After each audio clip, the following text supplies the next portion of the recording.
এই ছেলেরা, তোরা নামাজ পড়বি কোন দিন? তোরা মানুষের বাচ্চা না? জীবন মানে কি শুধু বেড়ি? হ্যাঁ, জীবন মানে শুধু বেডির পিছনে আড়ান? হ্যাঁ, জিন্দিগি মানে উলঙ্গ ছবি? হায় হায় হায়, ছেলেদের জীবনে এটা একটা মোবাইল, একটা মোটরসাইকেল, এই দুইটাই সম্পদ। একটা মোটরসাইকেল যার আছে, 7,000 ধন পাইছে। সোজা হিসাব, ঢাকা থেকে মোটরসাইকেল ছাড়ে, কক্সবাজার গিয়ে থামে।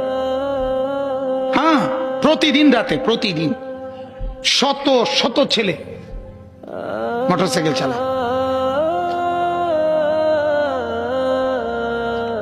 এজন্য ভাবা দরকার। আমার কথা হলো, আমার চিৎকার আমি দিতে থাকি।